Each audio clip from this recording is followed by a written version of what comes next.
Queridos, hoje nós vamos estar voltando ao nosso estudo de Pedro. Nós estamos estudando o livro de 1 Pedro, esse livro que foi escrito para os nossos irmãos que estavam sofrendo ali um momento de perseguição, um momento muito difícil. Pedro, no capítulo 1, vai falar para eles a respeito da viva esperança, né? Mostrando para nós que quando estivermos passando um momento difícil, temos que olhar para Jesus, temos que olhar para o céu, para o autor e consumador da nossa fé e lembrar que há uma recompensa. E Pedro vai, no primeiro capítulo, ele já faz isso aos irmãos. Eles chamam os irmãos o tempo todo, lembra eles o tempo todo nessa carta que eles são forasteiros, peregrinos, mostrando para eles sempre, refrescando a memória, olha, a nossa pátria não é aqui, nós somos aqui, estamos aqui de passagem, trazendo sempre esse pensamento. E também, além de lembrar que eles não são aqui, ele traz também a orientação de como vivemos nessa passagem por aqui. E ele vai falar a respeito da santidade, ainda no capítulo 1, fala que nós devemos servir a Deus em santidade, em temor, tudo isso no capítulo 1, e amando os irmãos, amando uns aos outros. Ele fala sobre isso. No capítulo 2, ele fala sobre o desejo que nós devemos ter, que aqueles irmãos deveriam ter, assim como nós também, pela palavra de Deus. Ele compara ao desejo de um menino recém-nascido pelo leite materno, né? Ele fala que nós desejamos da mesma maneira o leite espiritual. E agora, no versículo 4, ainda do capítulo 2, Pedro ele vai falar a respeito da nossa identidade. E ele diz assim: chegando-vos para ele, a pedra viva, que é o Senhor, né? Reprovada na verdade pelos homens, mas para com Deus, eleita e preciosa. Vós também, como pedras vivas, sois edificados, casa espiritual, sacerdócio santo, para oferecer de sacrifícios espirituais agradáveis a Deus por Jesus Cristo. Pelo que também na Escritura se contém: eis que ponho em Sião a pedra principal da esquina, eleita e preciosa, e quem nela crer não será confundido. E assim para vós, os que credes, é preciosa, mas para os rebeldes, a pedra que os edificadores reprovaram, essa foi a principal da esquina.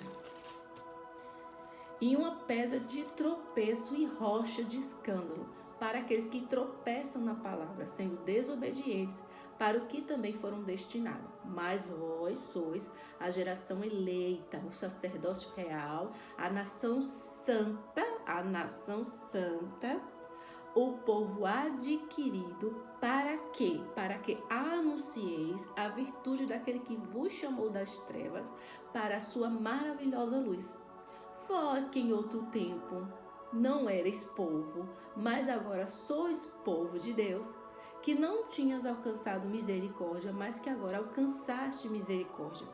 Pedro está dizendo que nós, embora estejamos aqui, nós não somos daqui. E ele começa a falar sobre quem nós somos em Deus, que é importante nós termos isso na nossa memória. É muito perigoso um crente não conhecer, não ter o entendimento da sua identidade. Ele disse: olha, vocês são sacerdotes reais, vocês são um povo adquirido, vocês são uma geração eleita, louvado seja o nome do Senhor, uma nação, não é qualquer nação, é uma nação santa, é uma nação separada. Vocês são diferentes, o costume de vocês não é como o daqui. Em outras palavras, Pedro ele estava dizendo isso. E uma coisa interessante que ele fala: vocês são sacerdotes reais, né? Essa palavra sacerdote a gente vê muito lá no Antigo Testamento. Israel, ele tinha os seus sacerdotes. E na nação santa, o Senhor disse: vocês todos são sacerdotes, louvado seja Deus. Todos têm acesso a Deus, podem falar com Deus, louvado seja o nome do Senhor. Graças a Deus, porque através de Jesus nos deu esse privilégio. E aí ele vai e continua a carta falando, mais uma vez, sobre a conduta que nós devemos ter no meio das pessoas aqui no mundo, no meio dos pagãos, e como nós devemos nos comportar a respeito das autoridades.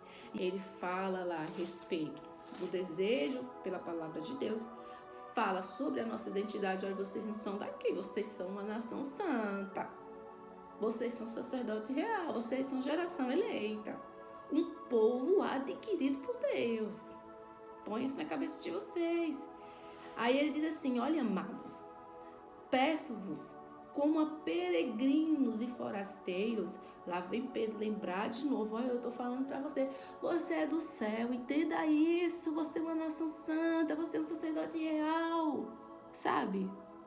Pois é isso que ele está dizendo. Ele disse, e mais uma vez ele vem, assim, é para não esquecer nunca: amado, peço-vos como a peregrino e forasteiro, que vos abstenhais das concupiscências carnais, que combatem contra a alma, tendo o vosso viver honesto entre os gentios, para que naquilo em que fala mal de vós, como de malfeitores, glorifiquem a Deus no dia da visitação, pelas boas obras que em vós observem. Em vós observem. Querido, nós estamos aqui e estamos sendo observados. E Pedro diz que nós devemos nos preocupar com esses olhares, porque o crente não pode dizer: eu não quero nem saber, que olhem, ninguém tem nada a ver com a minha vida. Não é isso que Pedro está dizendo. Ele diz: olha, nós estamos sendo observados e nós temos que dar testemunho. Temos que nos abster das concupiscências da nossa carne, que combate contra a nossa alma. E ele diz que o nosso viver tem que ser como?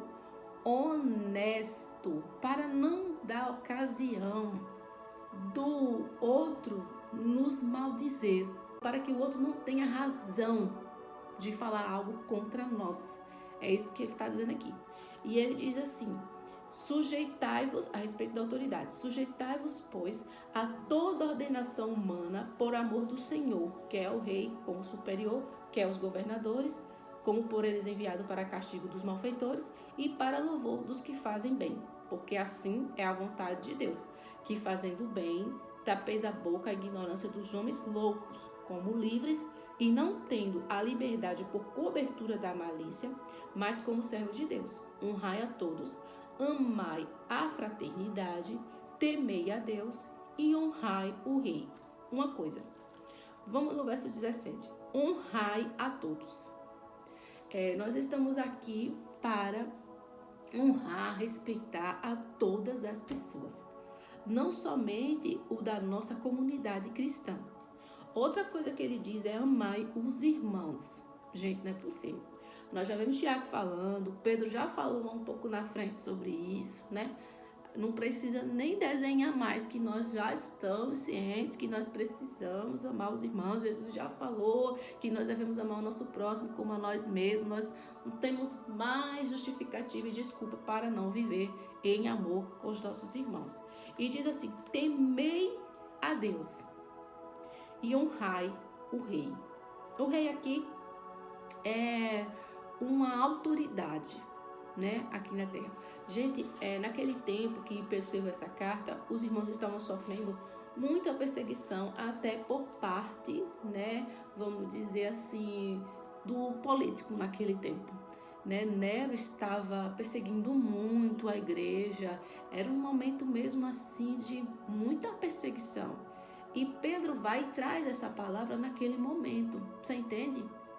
Dizendo assim: olha, vocês honrem o rei, vocês se sujeitem à autoridade. E aqui ele não está dizendo que a autoridade deva ser da mesma fé que a sua, da mesma, vamos dizer assim, como a gente fala, da mesma religião que a sua. Não. Você deve se submeter, você deve respeitar, você deve honrar a autoridade. E a Bíblia é bem clara, porque assim é a vontade de Deus.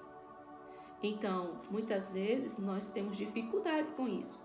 Eu posso não ter votado nesse presidente, nesse vereador, nesse deputado, mas eu preciso honrar, eu preciso me sujeitar, mesmo que eu discorde dele, entende? E isso faz parte do bom testemunho do cristão, não ficar maldizendo, não. A Bíblia diz que nós devemos orar pelos aqueles que estão em eminência, para que nós possamos viver uma vida quieta e sossegada. O contrário, ore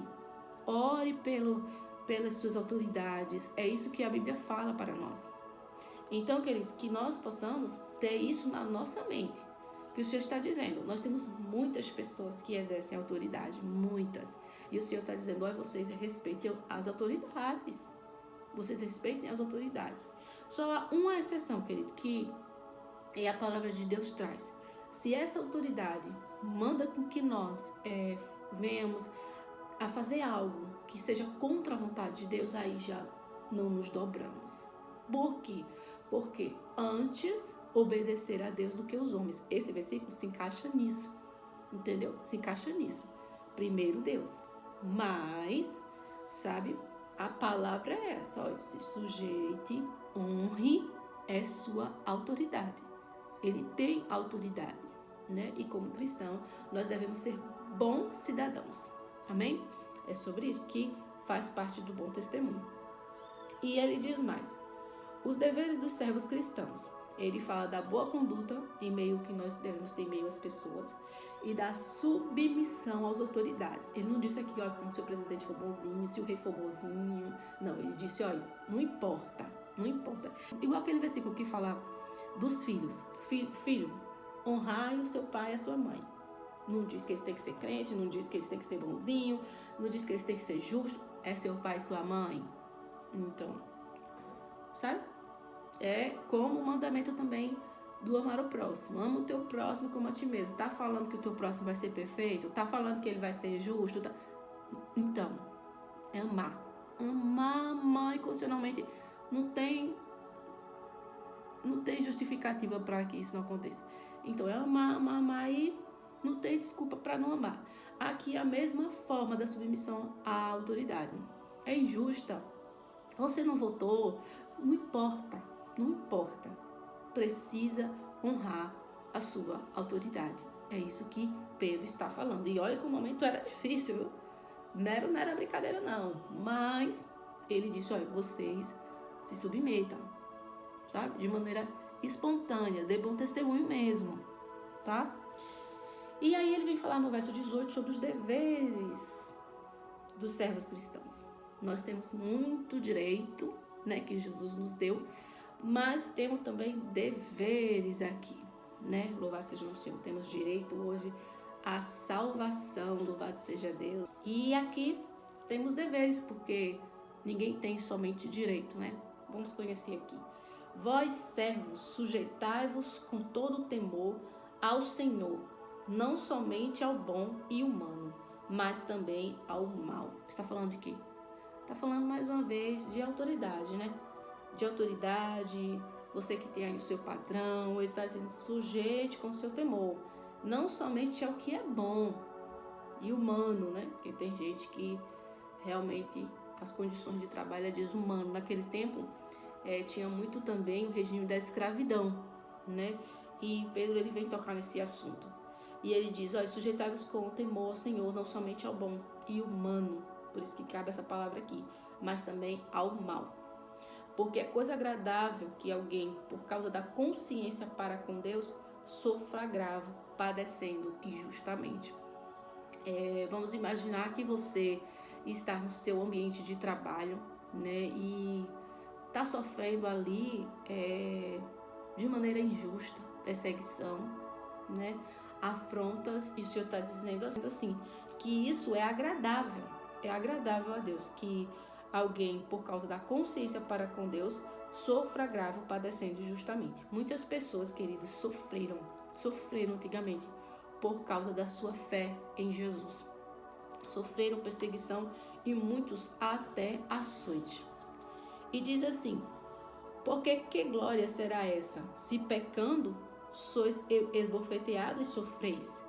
Mas se fazendo bem sois afligido e o sofreis, isso é agradável a Deus. Você está dizendo assim, ó, se você pecar e se você for perseguido por isso, esbofeteado, e você sofrer, não tem glória nenhuma nisso. Por quê? Porque você estava errado, né? Você merecia aquilo, deu lugar àquilo. Agora, se você fazendo bem, você é afligido e você sofre por fazer as coisas certas, por servir a Deus, o Senhor está dizendo, isso é agradável a Deus.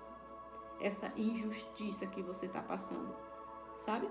Então é importante que você aprenda a diferenciar. Eu estou sofrendo de maneira injusta e estou aqui suportando isso por amor a Deus. Eu estou fazendo as coisas certas e as pessoas estão me perseguindo, eu estou sofrendo injustiça. O Senhor está dizendo, isso é agradável a Deus. Isso é agradável a Deus.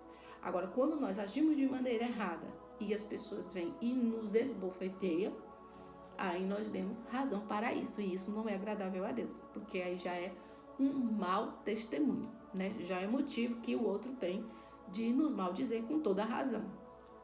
E ele diz assim, pois para isto sois chamados, pois também Cristo padeceu por nós, deixando-nos o exemplo para que sigais as suas pisadas. Jesus sofreu, irmão, de maneira injusta. E Jesus é um exemplo para nós. Ninguém sofreu tanta injustiça sendo tão justo como Jesus. E ele diz assim, o qual, ele completa, o qual não cometeu pecado, nem na sua boca se achou engano. Jesus não tinha pecado, queridos. O qual, quando injuriavam, o que Jesus fazia quando injuriavam ele? Não injuriava. Não pague mal com mal. Lembre-se disso. E quando padecia, não ameaçava, mas entregava-se àquele que julga justamente. Deixa essa causa na mão de Deus. Deixa esse problema na mão de Deus. Levando ele mesmo em seu corpo os nossos pecados sobre o madeiro, para que, mortos para os pecados, pudéssemos viver para a justiça, e pelas suas feridas foste sarado. Porque éreis como ovelhas desgarradas, mas agora tendes voltado ao pastor e bispo das vossas almas. Queridos, Jesus é um exemplo para que eu e você possa seguir. Um exemplo de alguém que passou momentos difíceis, momentos de muita angústia, muita dor. Meu Deus, não teve ninguém que sofreu mais justiça do que Jesus, porque Jesus era justo, ele não tinha pecado nenhum, sabe? E ele aguentou ali, não ameaçava, não ameaçava, não injuriava, não ameaçava, e ele entregava tudo aquele que julga justamente. Então, por que você vai ficar batendo boca? Por que você vai ameaçar ninguém? Entendeu? Faz como Jesus. Entrega a Deus. Nós, como geração santa, geração eleita, como povo adquirido por Deus, precisamos andar da maneira que Ele quer que nós andemos. Precisamos ser como Jesus. Ele traz para nós um exemplo de Jesus. E Ele mostra que através de Jesus nós fomos sarados. Fomos mortos ali com Jesus para os nossos pecados. O qual, quando injuriava, não injuriava, e quando padecia, não ameaçava, mas entregava-se àquele que julga justamente, levando ele mesmo em seu corpo os nossos pecados sobre o madeiro, para que, mortos para os pecados, pudéssemos viver para a justiça, e pelas suas feridas e foste sarado. Porque eres como ovelha desgarrada, mas agora tendes voltado ao pastor e bispo das vossas almas. Queridos, você lembra aquilo que Paulo dizia? Que nós vamos sair pecando porque a graça abundou, né? E ele diz, de modo nenhum. Como?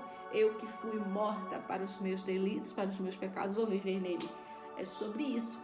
Agora nós temos a nova vida de Cristo em nós e precisamos viver de acordo com essa nova vida. Nós morremos com Jesus e vivemos com Jesus, portanto devemos andar como Ele, devemos viver essa nova vida. As coisas velhas ficaram para trás, eis que tudo se fez novo, e agora nós somos o quê? Nova criatura, velho homem já morreu, e a nossa conduta é diferente. Nós não somos bobinhos, não é por isso que nós não respondemos às ameaças, às injustiças, não. É porque nós somos um povo adquirido, uma nação santa. Nós fazemos parte. Louvado seja o nome do Senhor. E é sobre isso. E é sobre isso que Pedro está falando. Ele está dizendo, olha, no primeiro momento, vocês são casa de Deus, hein? Vocês são sacerdotes reais, vocês têm que respeitar as autoridades. Vocês têm que honrar todo mundo, vocês têm que honrar as pessoas. Crente não pode não, tá com desrespeito com ninguém não. Você tem que amar os irmãos. Não quer saber se a autoridade é boa ou ruim. Você tem que fazer a sua parte, crente.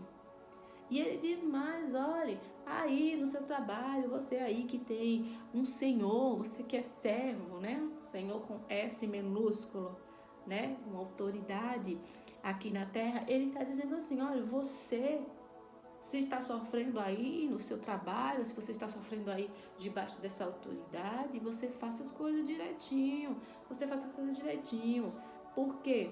Se você está fazendo direitinho, você ainda está sofrendo, isso é agradável a Deus. Isso é agradável a Deus. Porque você está sofrendo por causa da sua consciência para com Deus. Agora, se você está fazendo errado e o povo está perseguindo, está maldizendo, aí não tem glória para Deus. Porque eles estão falando que de fato é e está acontecendo, né? Você está metendo os pés pelas mãos. É isso que ele está dizendo. Devemos sofrer, dando bom testemunho. A Bíblia diz que nós também fomos chamados para padecer com Cristo. Não é mole? É isso. É sobre isso. Então, queridos, essa é a palavra aí. Aí no capítulo 2, na sua segunda carta, recapitulando, ele fala a respeito do desejo que nós devemos ter pela palavra de Deus. Ele fala que nós devemos nos achegar ao Senhor, essa pedra viva, porque nós somos as pedras vivas. Nós somos a casa espiritual, louvado seja o nome do Senhor.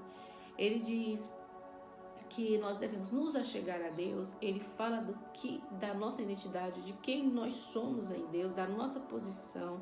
Ele fala que nós devemos nos achegar ao Senhor, essa pedra preciosa para nós, pedra de tropeço para os que não crerem, mas para nós preciosa. E ele lembra como nós devemos nos comportar aqui. Olha, vocês não são daqui, mas eu vou ensinar vocês como vocês vão se comportar aqui. Vocês vão respeitar, entendeu? A autoridade de vocês. Vocês vão honrar as pessoas. É uma reunião, sabe, gente? Para mandar o povo. Já eles eram peregrinos forasteiros, não eram daqui. Vou ensinar vocês a se comportar aqui. Olha, vocês vão honrar a autoridade das pessoas. Vocês vão respeitar a autoridade de vocês. Vocês vão amar os irmãos. Não esqueça a fraternidade.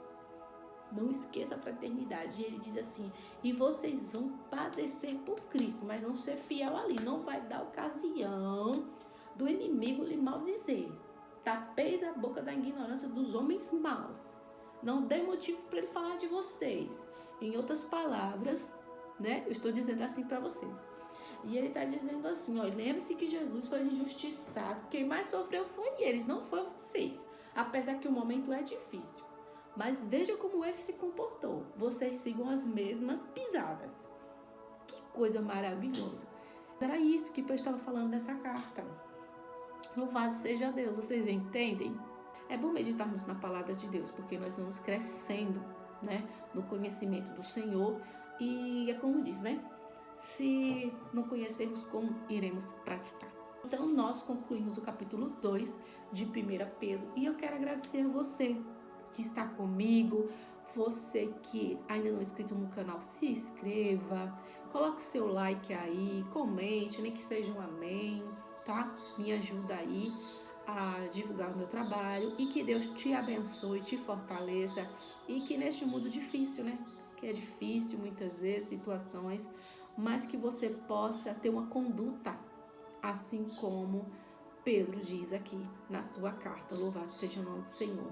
Tá difícil, mas faz a tua parte. Faz a tua parte, porque se você estivesse sendo obediente à palavra de Deus, se você estivesse sofrendo de injustiça por causa da sua consciência para com Deus, a Bíblia diz que isso é agradável a Deus, tá? Então você pode se regozijar por isso. Querido, a Bíblia diz, no mundo temos aflições. Aqui temos provações, perseguições, momentos difíceis. Nossa! Mas nós precisamos levar uma vida de santidade. Ter uma conduta que agrade a Deus. Louvado seja o nome do Senhor. Não esqueça, não mude a sua conduta. Há pessoas que quando está no meio da sua comunidade cristã, ali entre os seus irmãos, ela tem uma conduta, vamos dizer assim, cristã, né? Mas quando chega no trabalho, na faculdade, esquece que é crente e a conduta, misericórdia. Então, é disso que Pedro está falando. Olha a conduta de vocês, né? Não é de qualquer maneira que vocês vivem, não. Vocês são uma nação santa, vocês são um povo separado. São um povo separado. E outro, não é para se elogiar, não é para se orgulhar, é para que anuncieis as virtudes daquele que lhe chamou das trevas para a sua maravilhosa luz. Pois é. Sabe? Tem um propósito. E quando nós agimos com uma conduta que não condiz com a palavra de Deus, nós não estamos anunciando a virtude. Você é nação santa, sacerdócio real, geração eleita com um propósito. Com um propósito. Que Deus seja na sua vida, em toda a sua maneira de viver. E muito obrigada a você que está comigo sempre. Deus te abençoe, te fortaleça, tá? E um grande abraço. Graça e paz.